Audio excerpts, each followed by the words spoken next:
सुन्नुस् त, म तपाईको घरभन्दा माथिको चौरमा छु। कुन चौर, कहाँको चौर यो मलाई नसोध्नुस्।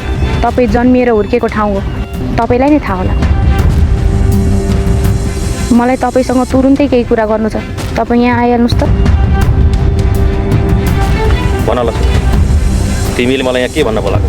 एउटी चकेवीले आफ्नो जोडी चकेवालाई पाउन र खुलेआम मुसैसँग रमाउन कति समय कुर्नुपर्छ? के अब साँच्चीकै लक्ष्मीले देवीबाट उनको श्रीमान खोज्न लागेकी हुन्?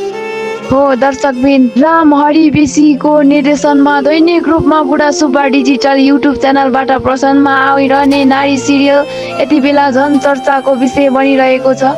लक्ष्मीले आफ्नो श्रीमती र साना नानी त्यागेर देवीको श्रीमान लक्ष्मीसँग गएर बसिदिए हुने जस्तो उनलाई लागिरहेको छ र उनीहरूको एउटा कुनै परिस्थितिमा लक्ष्मीलाई देवीको श्रीमानले सिन्दुर लगाएका रहेछन् र त्यही भरमा उनी भिडियो देखाएर सोसल मिडियामा अपलोड गर्छु भनेर धम्की दिएर उनलाई जबरजस्ती आफ्नो नागरिकता बनाउन लाग्छिन्।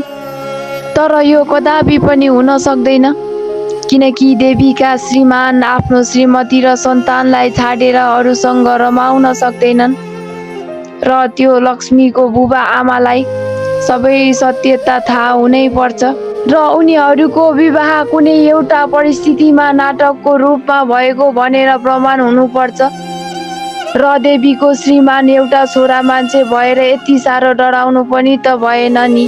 लक्ष्मीलाई त देखाउनु पर्छ नि र सीतालाई घरबाट निकाल्नु पर्छ। यो त अति नै भयो, किनकि देवीको बच्चा पनि भइसकेको छ।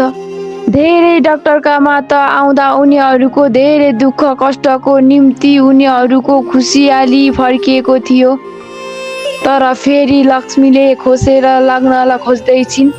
अवश्य पनि यो हुने छैन। हामी यही कामना गरौँ देवी र उनको बच्चालाई केही नहोस्। आउने भागमा सबै कुरा पक्कै नै थाहा पाउने छौँ। आज म यति भन्दै बिदा हुन चाहन्छु। भिडियो मन पर्यो भने लाइक, कमेन्ट, सेयर अनि सब्सक्राइब गर्न नबिर्सिनु होला।